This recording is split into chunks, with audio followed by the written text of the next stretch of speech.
Let's get back to Davos. Francine is there. Francine Lacroix, and she is joined by the CEO of AlixPartners. Fran. Yeah, I'm delighted to be joined, of course, by Simon Freakley of AlixPartners. So much to talk about, Simon. The recession, is it coming, and what does it mean for businesses? How many will go under? Well, whether we're technically heading for recession, I don't know. We're certainly heading for choppy waters. You know, the spike in energy prices, the spike in food prices, all of which gets passed on to the customer. I think we're heading for some challenging times. Are there industries that you worry about more than others? You're a lead indicator because you do a lot of the debt restructurings. Well, you know, we've come through COVID-19 with the biggest disruption of our lifetimes, and now, of course, we're into this humanitarian tragedy happening in Ukraine, another profound disruption. You know, the COVID-19 was a dress rehearsal for challenging times to come. Truthfully, I think it's going to affect every industry. But in terms of where you're seeing the most stress, is it retail consumer? Is it something else? Is there a part of the business that you really worry about? Certainly retail and consumer products are going to be affected because, of course, people's discretionary spend most manifests itself in those sectors. But what's happening in the energy sector, what's happening, of course, with the dual challenge of energy transition during a time in which we're trying to deal with the profound disruption to gas and oil supplies, is going to put real pressure on those sectors. How many zombie companies are in the UK right now? How difficult is it to estimate that? Well, of course, the argument's always been that these companies, these zombie companies, can carry on going because interest rates are so low. Well, we're now in a raising interest rate environment. So I think that we will see a whole bunch of companies that have been hanging on by their fingernails, not being able to do so. How many, I don't know. So should we look at also some of these stress pressures in the US? We seem to underestimate the severe impact that actually all this cheap monetary policy has done for them as well. Well, I think it was, I mean, politically, of course, there had to be federal support programs coming through COVID, but now we are in inflationary times. You know, the real economy does catch up.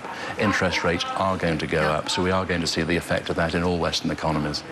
Simon, what are you here in Davos for? Do you like it? Do you think it's the beginning of the end for this World Economic Forum? Well, it's a very different Davos, of course. That, you know, there's obviously the Russian and also the Chinese contingents aren't here, but there are fewer people. It's certainly easier to get around, but there is something missing. I don't know whether this is going to be regenerated in January or whether time has moved on. We've yet to see. But I think there is an awful lot of good debate on important subjects still going on. So you're here not to listen to the sessions, I imagine, but actually to speak to clients and get business? Well, we certainly speak to quite a few clients, but I am here to listen to some of the sessions. I went to an excellent debate last night on the metaverse. I'm going to a session today on criminal justice reform. There's some really excellent debate going on, but of course the connections that are made and refreshed here are an important part of being here.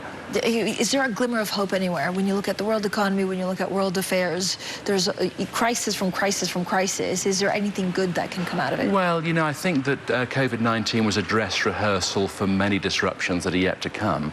You know, we're obviously in the middle of the Ukraine crisis, but there are many disruptions happening in every geography and every industry. The medium to long-term view, I think, is still, one can be optimistic. In the short term, lots of challenges, but businesses have been very good at pivoting on the back of these challenges. So what do we need to get right in the medium term to make sure that it's not a shipwreck longer term? Well, I think looking at it through the lens of business, what business leaders need to do is to make sure they stay agile with their strategies, to the extent possible have their cost structures in variable rates rather than fixed cost structures so they can pivot quickly, actually executing their strategy, even if it's not perfect, but doing it now is important, and just making sure that they develop their businesses on the back of changing circumstances. Is it very difficult to execute plans where everyone's resigning in the Great Resignation? Well, huge pressure in the labour markets, of course, but and of course shrinking labour markets in many of the Western economies.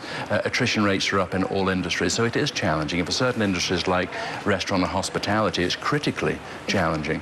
But I think that in the medium term, I think there's a lot to hope for. Okay, Simon, thank you so much. I mean, we talk about a lot to hope for, but it's difficult actually to see amidst all this, you know, doom and gloom where we see it next. Matt, I'm going to hand it back to you, New York.